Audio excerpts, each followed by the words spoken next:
আপনারা স্ক্রিনে দেখতে পাচ্ছেন 2024-এর নতুন ভোটার লিস্ট। এখন আমি আপনাদের দেখাবো কিভাবে আপনারা যে কোনো ভোটার লিস্ট যে কোনো জায়গাকার, সে ভারতবর্ষের যে কোনো জায়গার যে কোনো রাজ্যের হোক না কেন, আপনারা কিভাবে ডাউনলোড করবেন সেটা আমি আপনাদের এখন দেখাচ্ছি।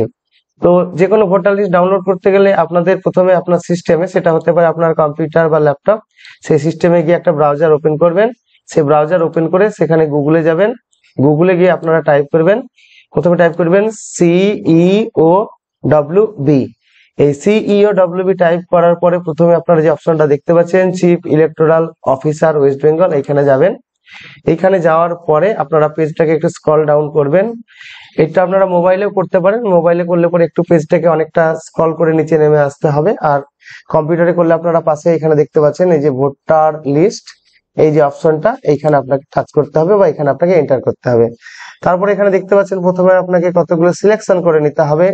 প্রথমে আপনাকে দেখতে হবে স্টেট, আপনার স্টেট সিলেকশন করতে হবে। আমি ওয়েস্ট বেঙ্গল করে নিলাম। আপনি যে কোনো রাজ্যের ভোটার লিস্ট এখান থেকে ডাউনলোড করতে পারবেন, যে কোনো জায়গাকার। তারপরে ডিস্ট্রিক্ট, আমি এখানে আপনাদের দেখানোর জন্য আমি মুর্শিদাবাদ ডিস্ট্রিক্ট বেছে নিলাম। তারপরে অ্যাসেম্বলি কনস্টিটিউয়েন্সি বলতে এখানে বিধানসভা, এখানে আপনারা বিধানসভার নম্বর এবং নাম দুটোই পাশাপাশি দেখতে পাবেন। তো সেই অনুযায়ী আপনারা বিধানসভার নম্বর এবং নাম থেকে আপনাদের সেই নির্দিষ্ট বিধানসভা বেছে নেবেন। আমি 73 হরিয়ারপাড়া বেছে নিলাম। এবার সিলেক্ট ল্যাঙ্গুয়েজ, আপনি যে ভোটার লিস্টটা ডাউনলোড করবেন সেটা কোন ভাষায় নেবেন, বাংলায় নেবেন না ইংরেজিতে নেবেন। তো আমি বেঙ্গলিতে নিচ্ছি, তাই আমি এখানে বেঙ্গলি সিলেক্ট করলাম। আপনাদের যদি অন্য রাজ্য হয়, অর্থাৎ আপনার কোন রাজ্যের আঞ্চলিক ভাষা থাকবে এবং ইংরেজিটা অবশ্যই থাকবে। তো আপনারা কোন ভাষায় ডাউনলোড করবেন সেটা এখান থেকে সিলেক্ট করে নেবেন। এরপরে যে ক্যাপচা দেখতে পাচ্ছেন, ক্যাপচাটাকে আপনারা এখানে বসিয়ে দেবেন। এখানে প্রথমে রয়েছে সি, তারপরে বি, তারপরে এ, আবারও রয়েছে সি, তারপরে দেখতে পাচ্ছি 8, তারপরে 5। আমি ক্যাপচা দিয়ে দিলাম।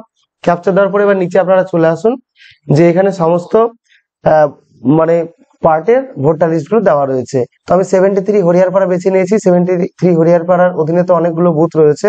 তো আমি যে বুথের ভোটার তালিকা ডাউনলোড করব সেটা আমি এখান থেকে বেছে নেবো। তো এখানে দেখতে পাচ্ছেন যে প্রথমে একটা পেজে 20টা বুথের ভোটার তালিকা দিয়েছে। তো তার নিচে এখানে শো 20 রেকর্ডস আছে, এই জায়গাটায় আমি ক্লিক করে শো 50 রেকর্ডস করে নিলাম, মানে 50টা রেকর্ড দেখাচ্ছে এবার এক একটা পেজে। এবারে আমি ধরুন এখানে 162 নম্বর বুথ যেটা রয়েছে সেই বুথের ভোটার তালিকা ডাউনলোড করব। তো এখানে প্রথম পেজে 1 থেকে 50 পর্যন্ত দেখছি, তাহলে আমি পরের পেজে এখানে চলে যাব।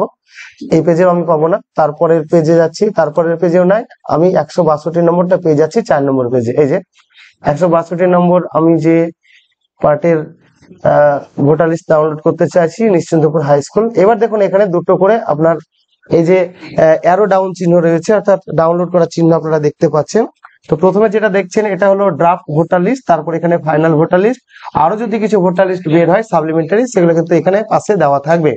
তো আমি এখানে ফাইনাল ভোটার লিস্ট ডাউনলোড করবো 162 নিশ্চিন্তপুর হাই স্কুলের।